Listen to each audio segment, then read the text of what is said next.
This is Canada, magnificent, beautiful and raw. A giant of a country, too vast to ever be tamed.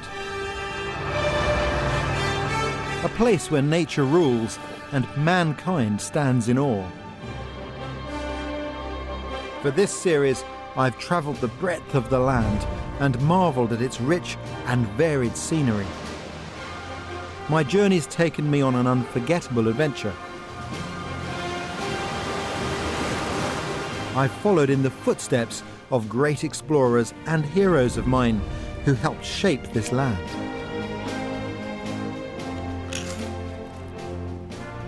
They came to make their fortunes trading animal furs and thrived by learning the skills of the native people here.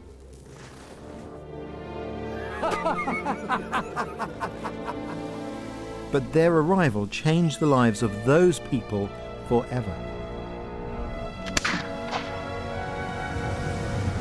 I've got one last stop on my trek across this amazing northern wilderness. The last leg of my journey brings me here to the west coast of Canada. This side of the Rockies, the climate, the plants, even the wildlife are really quite different to the rest of Canada. In fact, it almost feels like a separate country. That posed a unique set of challenges for the First Nations who inhabited this land. And that's what I want to explore in this program. So I'm going to soak up this landscape, find out what life was like here before the fur trade arrived, and learn ancient bushcraft skills with some of the descendants of those First Nations people. Boy, it's hot.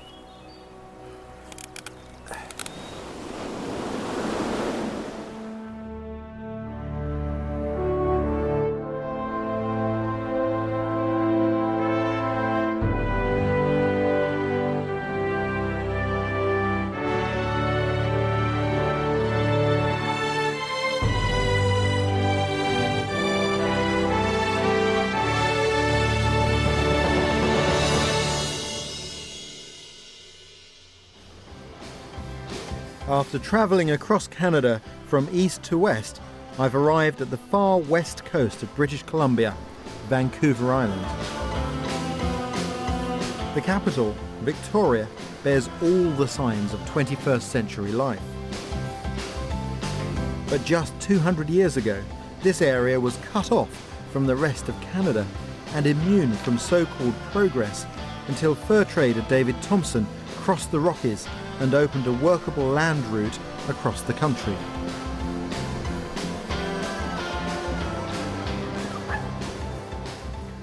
I really want to know how people lived here, in this last part of Canada to be explored by Europeans, and how much, if any, of that old way of life remains.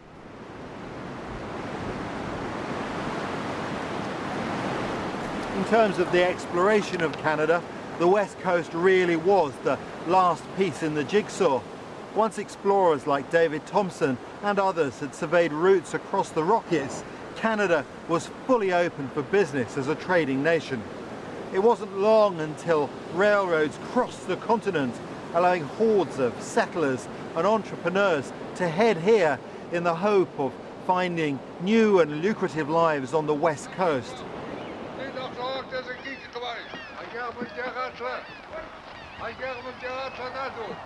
That was to have a dramatic impact on the First Nations who lived here. They had already established a unique culture, sandwiched as they were between the bountiful forests of the West and the Pacific Ocean. They reaped a rich harvest from both that enabled them to spend virtually all winter in a period of spiritual celebration. These celebrations had been taking place unseen by outsiders for centuries.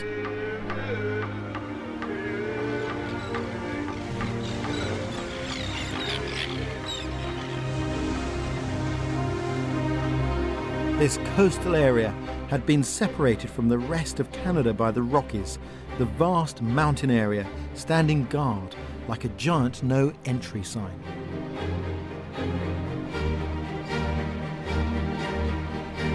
Fur traders in search of beaver found their way blocked time and time again. But once a viable trade route had been opened, Europeans raced across the land to the Pacific coast, bringing with them trade items which would change life here forever. And what those traders found on the other side of the Rockies was like a whole new world.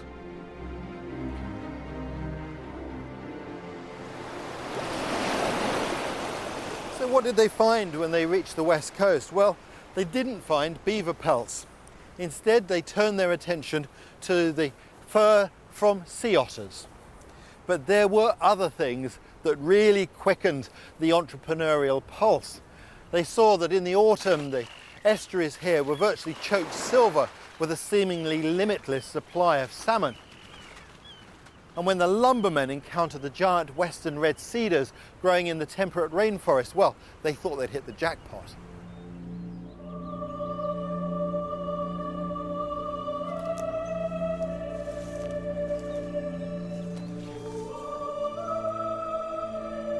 Many of the trees here are 800 years old, some even older.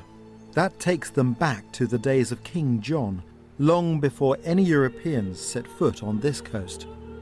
Trees inspire me, I have to say. I think they're magnificent. And they have very little choice in where their seed falls. Where the seed falls, the tree grows, and there it has to stand and weather the storms of time, nature, and change. I mean, these trees, what have they looked down upon? At the beginning of this tree's life, the local people here would come into the forest to harvest timber and harvest bark using stone tools and antler wedges. And today is a different story. There's the hasty tool of the modern age, the chainsaw. I would really like to have the opportunity to hear what a tree would have to say in commentary about us. When I was a child, I grew up under the shade of a red cedar, a western red cedar, and in the autumn some of the old leaves would fall. I'd collect those and I'd light a simple fire and burn the leaves. I used to love the smell of the cedar. It's a very special tree. It has a real presence. It stands out amongst other trees in my mind. So to come here, it's like knowing one lone individual to see the whole tribe. It's fantastic. They really are magnificent. It's like being in a cathedral. This is a truly wonderful place. I couldn't feel more at home. In fact, there's even an island here with my name on it, Mears Island. Sadly, it's not named after one of my ancestors, but it is a unique and special place.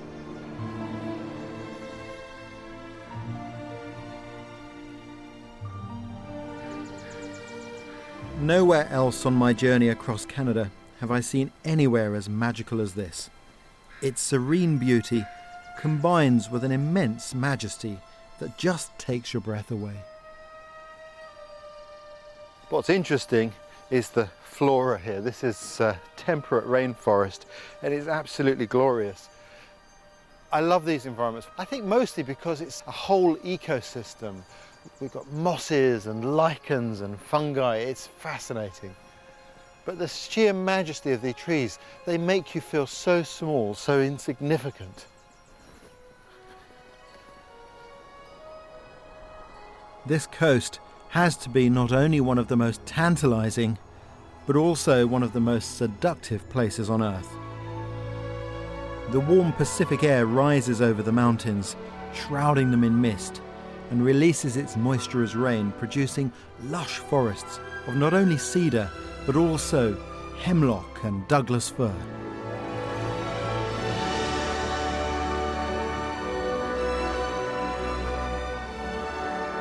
They dominate the landscape, proud and steadfast, nature at its most magnificent. But it's the mighty cedar which has been the lifeblood for the First Nations here, providing the material to build their homes, canoes, and even their clothes. Giselle Martin is my guide to the area and to the skills of the people here.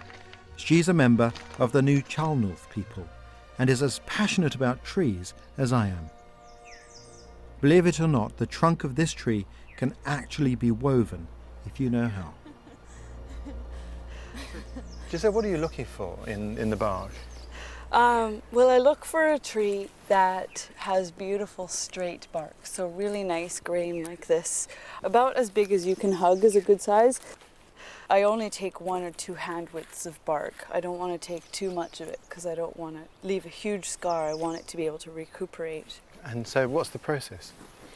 Well, when we go out to gather bark, we always say a prayer to the tree to thank it and explain what we're going to do.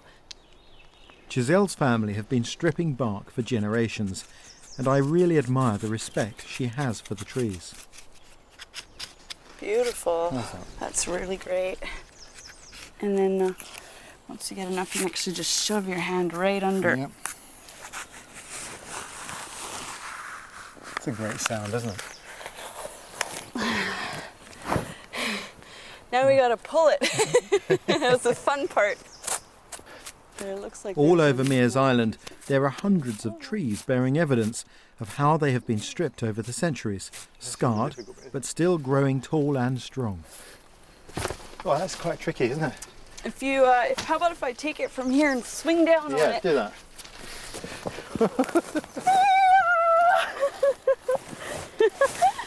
You really don't want to know how long it took to pull that strip off. In the early spring, sometimes it isn't this hard to separate. While Giselle takes the back off the bark to reveal the soft fibres for weaving, I'm busy working on a 2-foot section to make something which would have been very familiar to the First Nations of the area. What I've done is I've just made a makeshift cooking pot. If you were out here and you needed to boil some food, you can take the bark, and by folding it like that, I've taken the outer bark off of just the ends, leaving it in the central section, and then I thinned it so that I can fold it up like that and tie it. And now I can put that down and put hot rocks in it to boil water in there. There's a very similar method to this was used to make canoe balers. They put a wooden handle across the top, and then there was a means for baling a canoe. Well, you never know when a canoe baler will come in handy, so I might as well finish the job. A few mosquitoes about. I'm starting by softening up some fibres on a long cedar branch to make a flexible withy. No rush. It's important to do these jobs right. So, that's all my binding material ready to go. Next job is to make the handle, and for that I've got this piece of alder, and I'll trim that to length. First I need to measure it.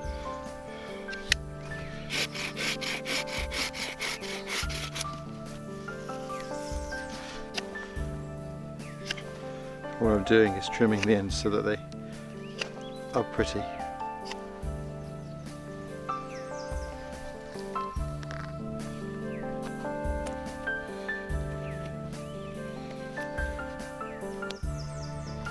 And now it's the same at the other end.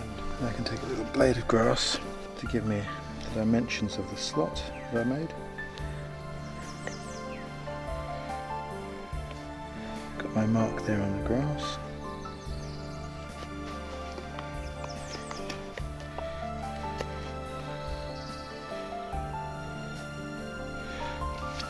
As the alder wood oxidizes, it goes this orange colour, but after a few days that will fade. So I have to cut a slot in the end of the bark to accommodate the handle, like so. That's good. Now, this is where the withy has an advantage over some of the other materials I could use. It's its great strength. I can really lash it tightly. And as this dries, it goes hard as wire. You can see how tough it is even now. So that's one end completed. Now at the other end, I need to do the same thing. And lovely materials to work with. The bark and the withies. Well, there we go, it's finished, and you can see that now it's got the handle on, it's got real strength, and it This design was used as a canoe baler. But of course, like any basket, it can be pressed to other uses. It may be even a basket like this that was once used as the cradles for children, just made on a larger scale with a bigger piece of bark. Fantastic. And it's exactly that kind of resourcefulness and the use of the cedar that enable people to live here with such ease for thousands of years. But while the native people have relied on the cedar for their survival, others have also seen a value in the trees. The logging industry has been big and valuable business all over British Columbia since the late 1700s. Europeans who came with the fur trade discovered the superior qualities of the timber for ships' masts. Over the next 100 years, forestry grew, supplying timber all over the world. Today, forest products still make up half of British Columbia's exports. But as you might expect, it's a controversial issue. Back on Mears Island, this tree, known locally as the hanging tree, has a special story to tell. So Giselle, how old is this tree? Nobody knows because it is hollow in the inside, but everyone estimates somewhere between 1,500 and 2,000. It must be every bit of that. I mean, it's a magnificent tree. And it's got quite a recent history as well, hasn't it? It does. In 1984, Mears Island was going to be clear-cut logged, and we had one of the first logging protests in Canada here. Our people declared Mears Island a tribal park, and we took the government to court over the issue. And in their own courts, the Canadian government can't prove that they own this land because we never signed treaties with them. The court case went on for about 10 years. In 1993, they initiated the treaty process with us, so we put the Mears Island court case on hold, and it's been on hold ever since. We're still in treaty negotiations today. So this area is still not under protection? It's not protected, no, it's just caught up in red tape. This kind of forest is so rare in the world, and though this tree is huge, it's not just the tree, it's covered in life. There are bugs in this tree that probably have never been discovered by scientists. We're surrounded by lichens and mosses and medicines that pharmaceutical companies would love to know about. And the cedar tree, for our people traditionally, has been the tree of life. We got all of our housing, our totem poles, our canoes out of it. The bark made our clothing, our mats, our sails, blankets. So it is really important. Giselle's people, the Nuu-chah-nulth, are a group that incorporates 15 different indigenous nations. Nuu-chah-nulth means along the mountains and sea. Giselle begins making a little basket with the bark we stripped on Mears Island. It's great to watch her working the cedar this traditional way. I think it's very difficult for people outside of Canada to understand the complexities of the tribal connections because there's kind of a simple view of how things were. Yeah, I've often heard different ideas, that people here were hunters and gatherers, but we did also have a lot of gardens. We managed our lands and resources very, very carefully. There isn't an inch of land here that was no man's land. It was all kind of tended by humans for thousands of years. There's just a huge variety of plants and animals and food and materials that we can utilize here. We have so much that we can get from the ocean and the mountains and the forests and the rivers.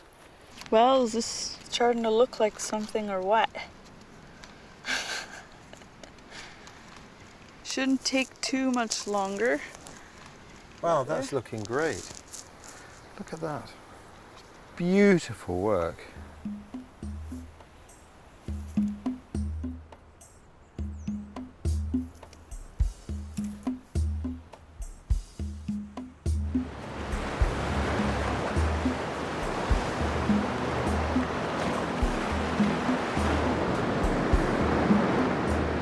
Really great to meet Giselle. She's got both the youth and determination to keep those traditional skills alive. All over the world, as elders pass away, so old knowledge dies with them. But I am heartened because I know that in many communities, there are other individuals like her working hard to keep that flame burning.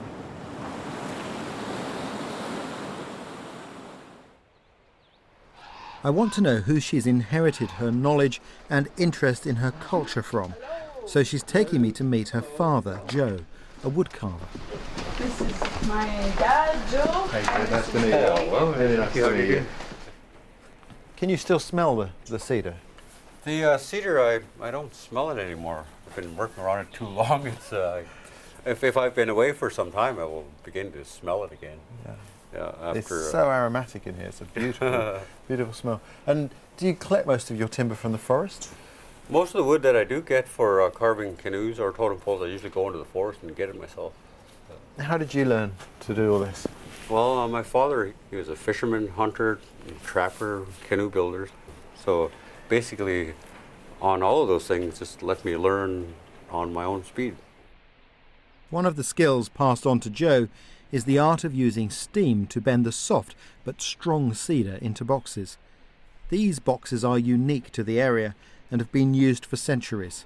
The special qualities of cedar makes it pliable when heated and then sets rock hard as it cools. So this is a box that you've bent with steam? It is, yes. God, that's amazing. Look at that. You've gone right down almost to one growth ring before bending that in. That's astonishing. And of course in the early days they didn't have metal either. No, they didn't. They just had stone, bone, and fire. It's incredible, isn't Yes. it? Beautiful.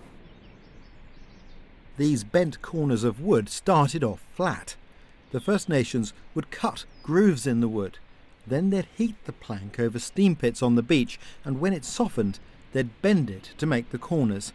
This was a way of making incredibly strong and hardy boxes with the most primitive of tools. But in the old days, these were tremendously important. They were used for many different things, like carrying water. Before we had metal pots, they would cook in these things. Then finally, the larger ones like this, when I pass on, they put me inside of one of those. Wow, that's Stick me amazing. up, stick me up in a tree or something. Go back to the tree. Yeah. There you go. Don't want you going deaf. That's great. I can't hear the director now. No, okay.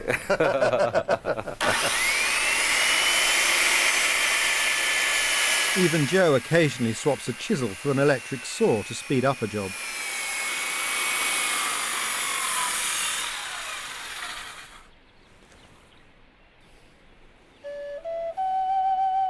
Just like Joe, this carving shed is my spiritual home, and I can't wait to get stuck in and give him a hand making a lid for the box. Earlier on my travels, I carved with the Algonquin people of eastern Canada using a crooked knife, a bit like this. But each tool has its own traits, so I'm going very carefully. I'm conscious here, I'm trying to take great care because I'm not familiar with the tool. You can take wood off, but you can't put it on. It's true. So you have to be careful.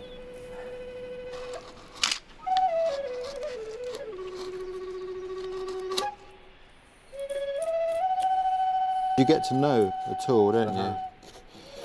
You know its idiosyncrasies. Patience.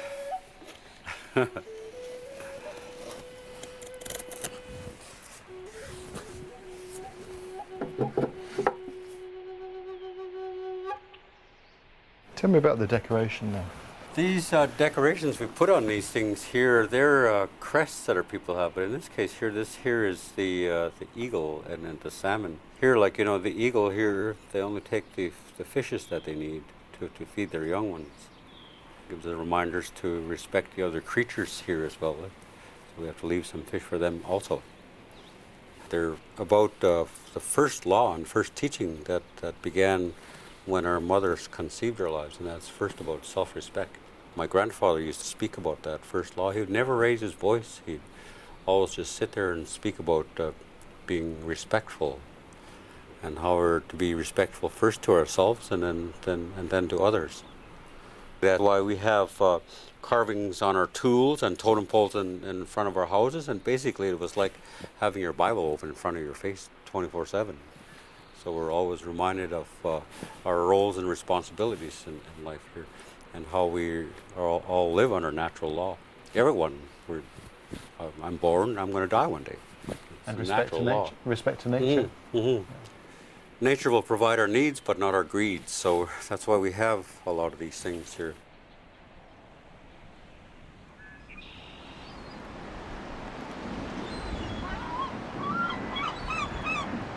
The First Nations believed that all things in nature were interconnected through the circle of life. And this guided their hand when harvesting natural resources, so that they would take only what they needed and nothing more. One of the most important resources of all was the whale, and whale hunting was a very specialist and communal activity.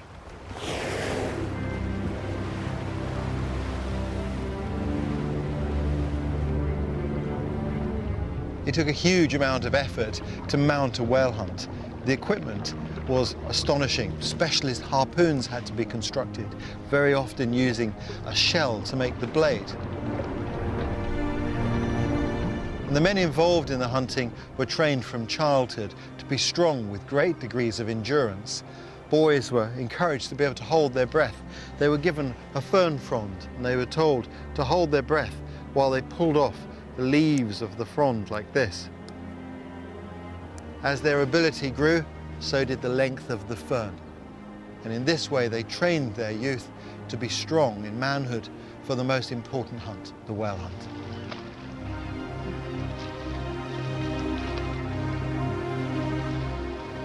Once a whale was harpooned, the hunters would try to steer it back to the community so that it would tow their canoes. Much easier that than having to paddle the heavy weight of a whale back to their community. Once there, every part of the animal was used and there were celebrations. It was the culmination not just of immense practical preparations and training, but also of spiritual purification and ceremonies to ensure their success.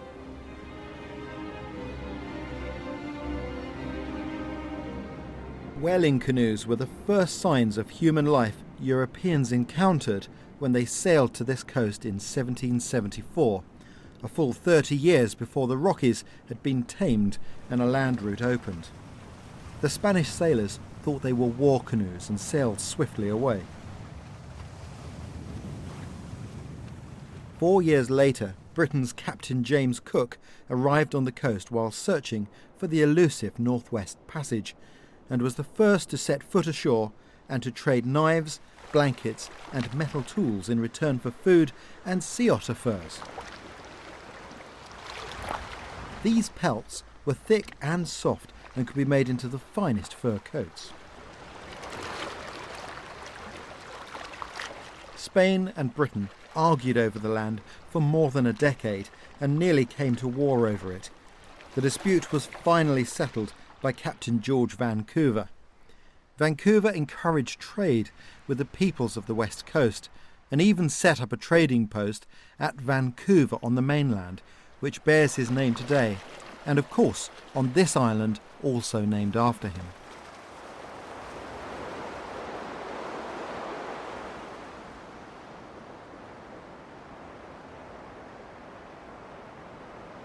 Trading between the Europeans and First Nations was generally friendly, but occasionally things were less amicable. The most famous trading disaster was that of the brigantine Boston that was trading in 1803 with one of the most powerful leaders in the area, Chief McQuinna. After he'd been given a second-rate trade firearm and he'd complained about it, he was insulted by the captain. The result of that was the whole crew, bar two, were massacred.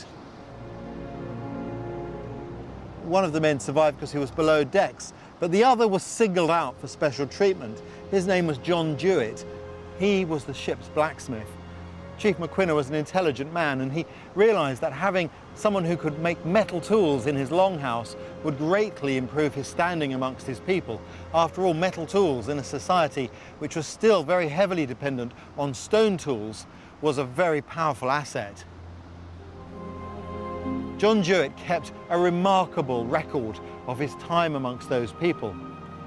He published that after his release, and it provided one of the earliest accounts of detail of how people actually lived here.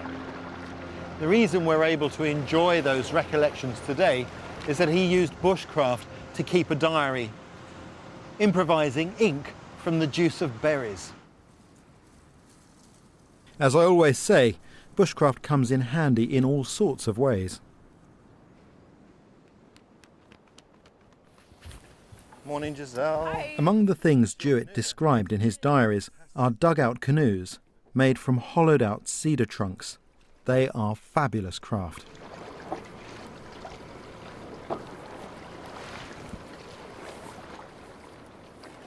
It's a great way to travel in this land, but there must have been a huge demand for canoes in the past.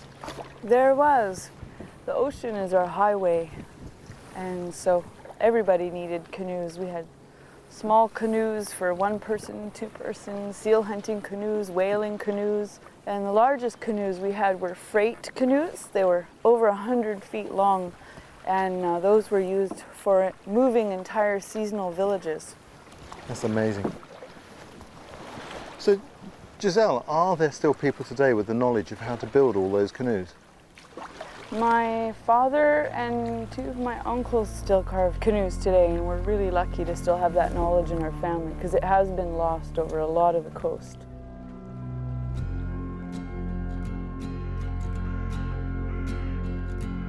A special feature of this coastline are the amazing totem poles. Each one tells a story. Many of them are hundreds of years old and well weathered and worn, but still incredibly striking to look at.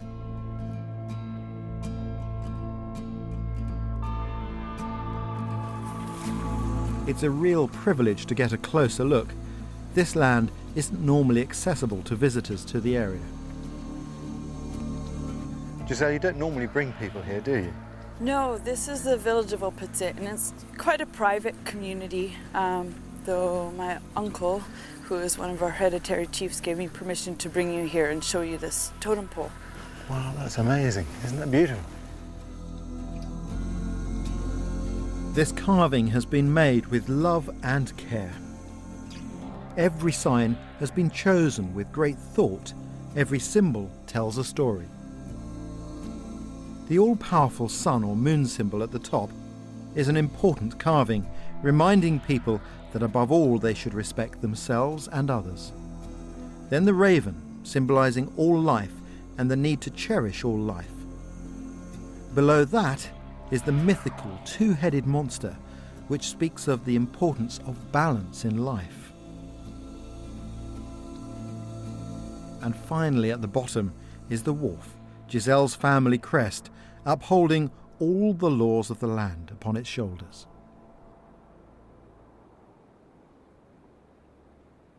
Life changed with the arrival of the European, but it was a slow change. This film was made in 1914 by photographer and anthropologist Edward S. Curtis. He persuaded local people to act for his camera, but the costumes they wore were their own clothes of the time. So even if it was staged, the film shows how, even just 100 years ago, the people of the area were hardly touched by the modern world. The coastal area was so bountiful that hunting, fishing or collecting food was a relatively easy task. This left the native people plenty of free time in the winter months to produce unique artwork which celebrated their love and respect for nature. They would spend hours decorating their houses and their canoes with bright, bold designs. They'd make elaborate costumes for their celebrations, and they'd carve and paint incredible masks.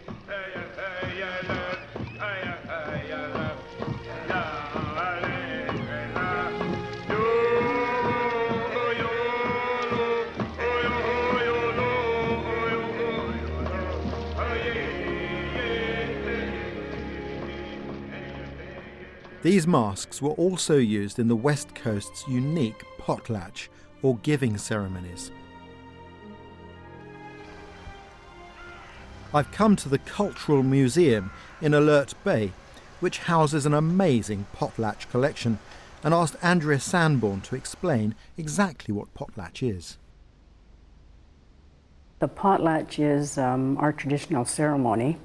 It's where we recorded births, marriages, deaths, transfer of privileges, transfer of chieftainships, anything that today you would go and do in a government office. In the old days, a potlatch ceremony would last for many days, for as long as it would take for the chief to complete the business that he felt needed to be transacted. As the host chief, he would send out the invitation to people to come and witness the events that were being transacted at the potlatch. And as a witness, you accepted a responsibility to pass on the history of those transactions.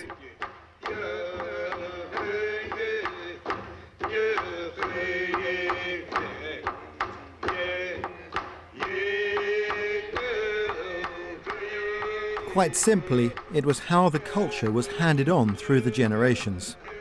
Sadly, European governors banned the ceremony in 1885 in an effort to civilize the native people. This ruling was only overturned in 1951. During the Prohibition period, the native people here lost much of their language, stories, and traditions. But with the potlatch's reintroduction has come a renewed interest in First Nations culture. Potlatching today is conducted much like it was in the old days, but it's a very condensed ceremony now due to modern life obligations of the people. And the gifts today are much different than the gifts that were given away in the old days. I'm so glad potlatch survives. These marvellous masks and fantastic stories could have been lost forever.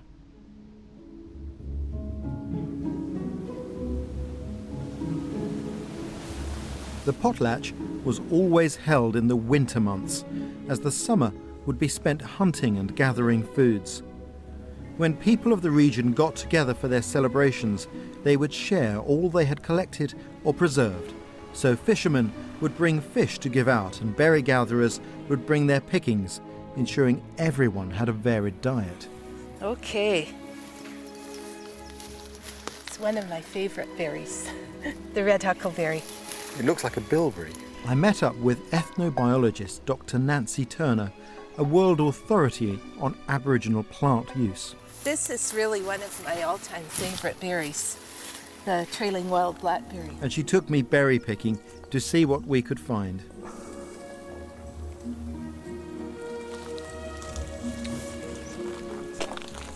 This is a black cap, or black raspberry. I've long been an admirer of Nancy's work. I've read most of her books, and I've always wanted to meet her. So this is a great thrill for me. I mean, that was a pretty interesting harvest, wasn't it? How many berries have we got there? That was amazing. The 5 or 6 different species 5 of berry. or 6, within just a few hundred feet. It's astonishing. Yeah. In fact, you know, I've crossed the continent in the making of this series, and I have seen no part of Canada with as much plant food as is available here. It's a region of plenty, I would say. It surprised me because you think of the salmon and the First Nations collecting and drying the salmon, but they were also collecting and drying the berries. Absolutely, yeah. So the amount of food here for the First Nations was astonishing. They practiced what is often called the seasonal round, where they started at the end of the winter time. They would stay in their permanent villages over the winter, and that was the time when they participated in ceremonies, their feasts, their cultural practices. And then around the early part of March or so, there were a lot of seafoods that were available: halibut, spring salmon, and these different shellfish. Then around May and into June, the berries started to ripen. They'd start with the salmon berries, and that was initiated with the call of the salmonberry bird. They arrive from their southern migration right at the time when the salmonberries are ripening.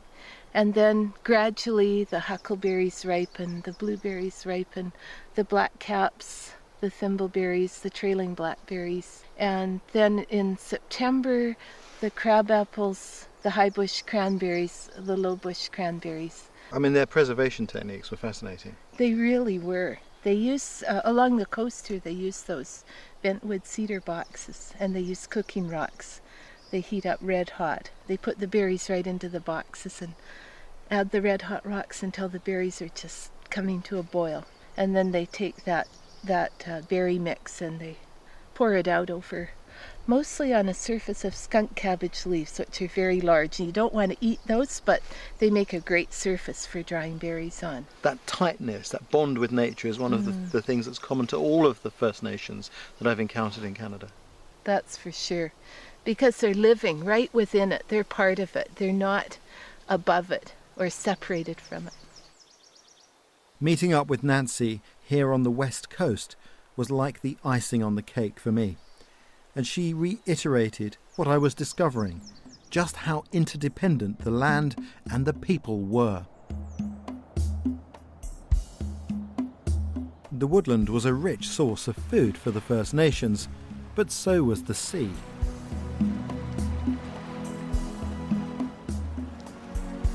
Salmon was the most important fish for the region, but other fish were also plentiful.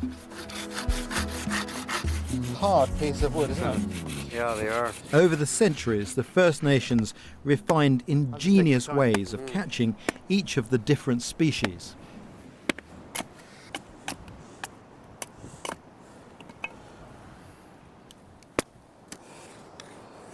Joe and I are carving a Douglas fir knot to make a hook for catching halibut. As with the cedar, this wood is flexible enough to be steam bent.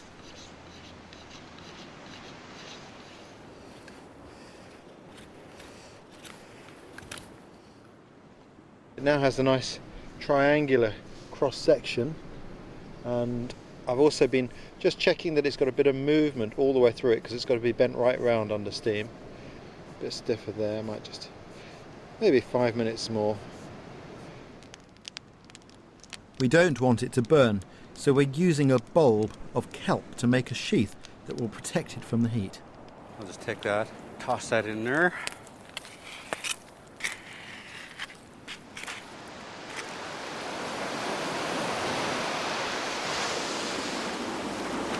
It takes about 15 minutes.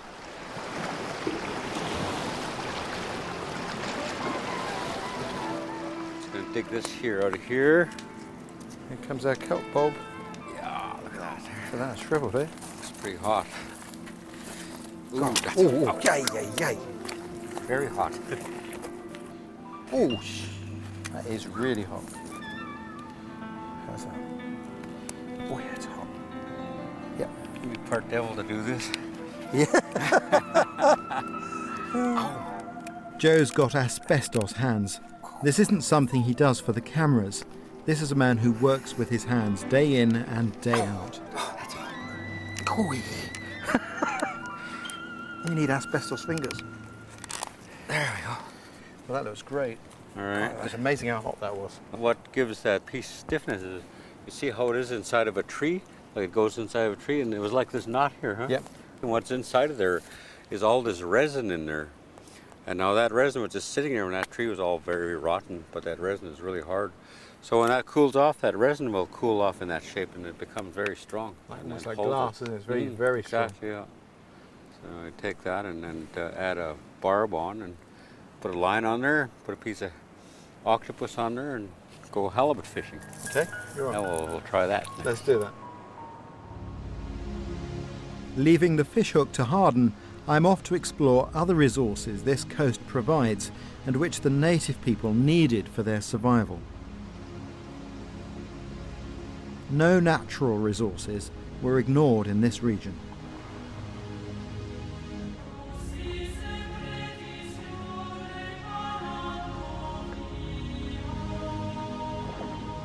There are more than 500 types of seaweed found off the coast of British Columbia, and they all had a use, whether for food, for making floats for fishing, for medicine, and even as storage containers for fish oil. The bull kelp is the fastest growing plant on the planet, so supplies never ran out.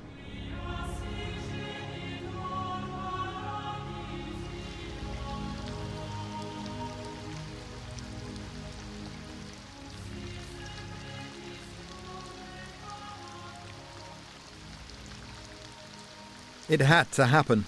This is much more typical West Coast weather, home from home.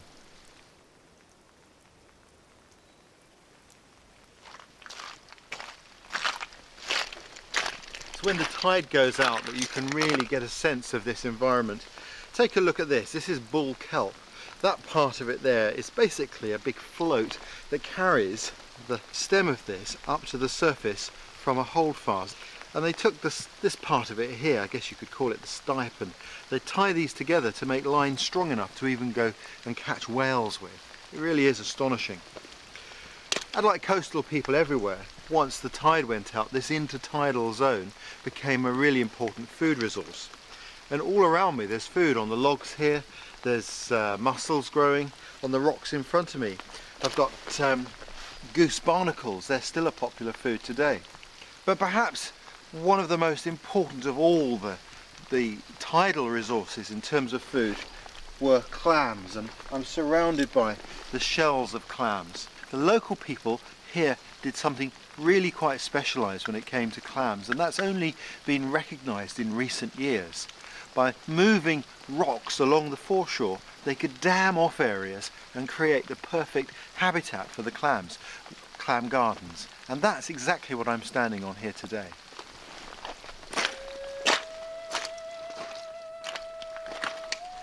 You can see how it works. Along this edge here of this little bay, all these rocks have been piled up. That's no accident that they're there. And what that does is it retains the silt on this side, increasing the habitat for the clams. Today, many of these clam gardens have vanished because of the action of bears. Bears come along the coast and they look for shellfish and they turn over the rocks and eventually they fall apart. Now imagine you'd expect me in my normal fashion to collect some of these clams and to cook them. But I can't, because at this time of year there's something called a red tide, and what that is a toxic type of plankton. It's a dinoflagellate algae that occurs in these waters that the clams concentrate in their bodies as they filter feed. If I eat clams that have that inside them, it's not destroyed by cooking and it can cause paralysis. Local people had to be careful of this too, and they would watch nature to give them some clues. They were canny. They'd watch the crows and the ravens to see when they stopped picking on the food here, and if they'd stopped eating the shellfish, it was a pretty good guide to stay off the beach. There are also accounts of armed guards being placed on the beach to prevent people poisoning themselves by collecting the clams at this time of year. I've really been a bit spoiled with the weather over the last few days. This is more like it. This is proper West Coast weather. It's a bit wet, but it's very moody. It's very beautiful. We've got this low mist over the cedar trees. It's lovely, and it's easy to wax lyrical because I'm under the shade of this hemlock tree and quite dry. In fact, that tree's old enough that it may have sheltered people who gathered clams at this garden. And the garden is a little bit eerie because it looks as though people walked away and left it just yesterday. Really is strange. One of the things that was done with the clams is that they were dried for other times of the year, and I've dried a few clams a bit smaller than the ones here to show you how that was done. And this is one of the ways. They take a cedar strip and just thread them on, and you can hang that up in a couple of days. They're dry. Hang them up in the houses or in the sun, and there you go. And they were eaten with fish oil, and that was considered to be a delicacy. And well, I'm going to try one of these. They're probably a bit chewy now.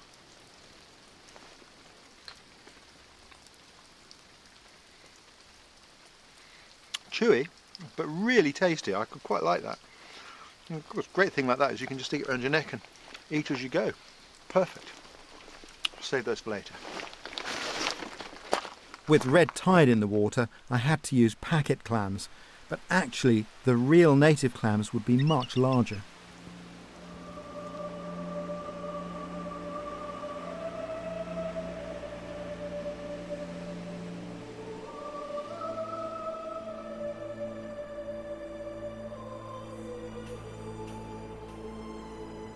One time this area was abundant with wild salmon. But the area was overfished after the arrival of Europeans. Nearly 2,000 fish factories have come and gone on Vancouver Island. Today, much of British Columbia's salmon come from fish farms. It wasn't just the salmon that were important. There was also a very small fish that was harvested. The locals call it ulican. We know it as smelt. And these fish were gathered in their thousands. They could then be put into an old canoe and heated with rocks to extract their oil.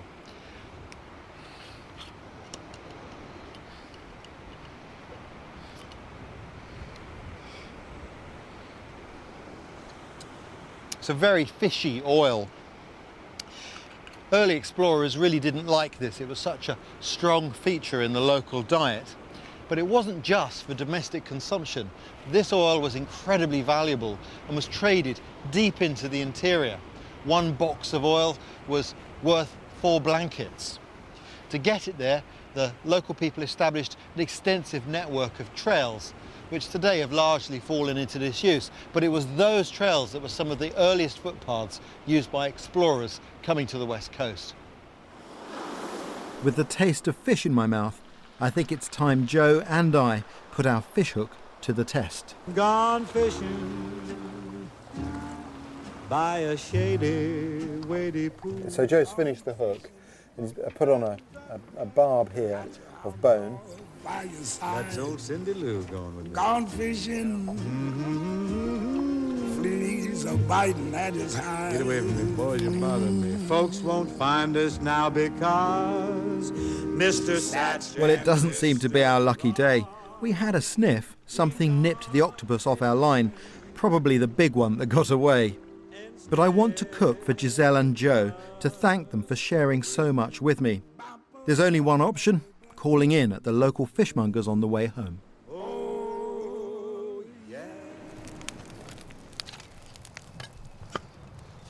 Steaming fish in a sandpit lined with hot rocks and cedar is a traditional way to cook here.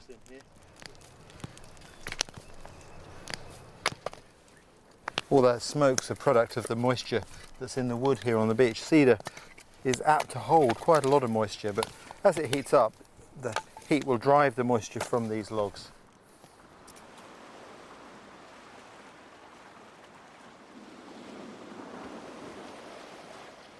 Well, the fire's burned down nicely. The walls have caved in on my pit a little bit. I thought that would happen. That's usually the case when you're making a pit in sand. Just spread that a little bit. But that's looking quite good. Obviously, if you're cooking in sand, you don't want your food to be covered in grains. So I'm using a traditional way of keeping it beach-free with the help of thimbleberry leaves. So I'm going to cut this into smaller pieces and wrap that into thimbleberry parcels. And I've collected here some willow bark, which I can use to tie these parcels. Also makes it much easier to find them afterwards.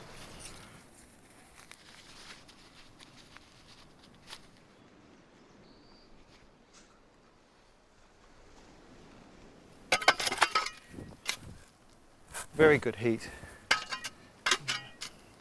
Skunk cabbage leaves, which Nancy talked about, were amazingly useful to the First Nations, and I'm using them now to line my ground oven. And the next thing is our little parcels of halibut. I'm leaving a little gap in the centre. We can put a stick in and more thimbleberry leaves. I'm covering the parcels with willow branches, which add a distinct flavour to the fish. And now more skunk cabbage leaves.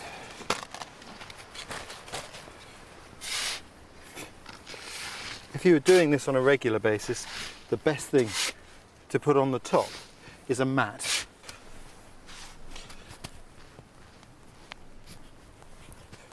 And what I'm looking for is to see that there's no steam escaping from the pit. Just a little bit coming up through the central hole where it should. And now I'm going to put some water in there. I'm just going to put a litre in, that should be enough for this job. And that will go right to the bottom of the pit.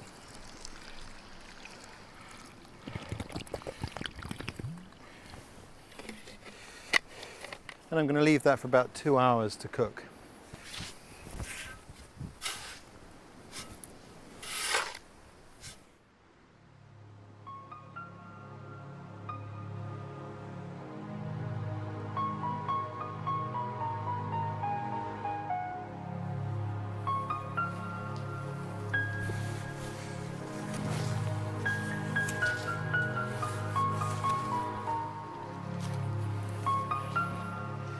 Carefully unwrap the thimbleberry, and there's the fish, beautifully cooked.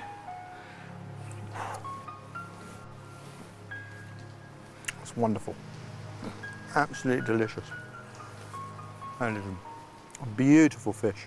Who better to share it with than Giselle, my guide to the West Coast, and her father Joe. It tastes kind of perfumey even. That's a bit of the willow. That's what they say at potlatches, when they put food in front of you, you gotta eat it all. Oh no. I've got a very greedy cameraman. Oh, okay. They've shown me and shared with me some of the skills those early fur traders would have encountered when they first came here 200 years ago.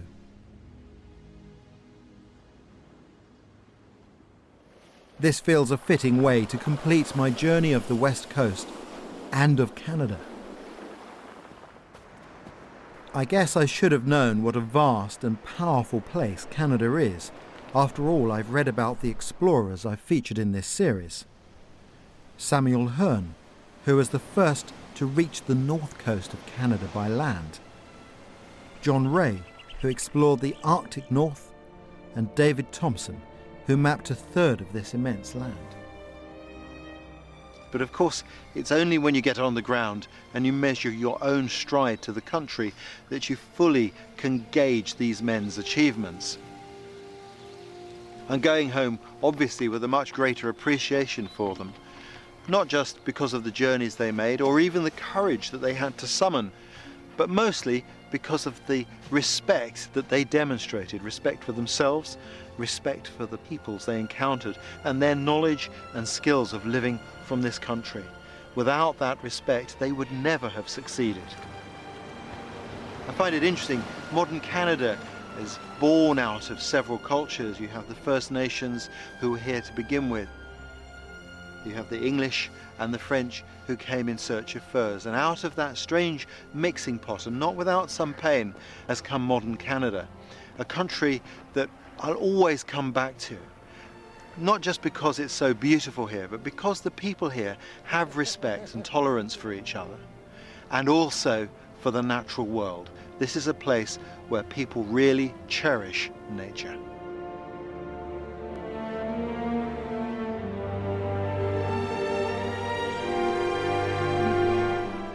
Caravans, Chris Evans, and which company has made the greatest number of truly brilliant cars? New Top Gear next on BBC Two and the BBC HD channel. And on BBC Three, Britain's really disgusting food.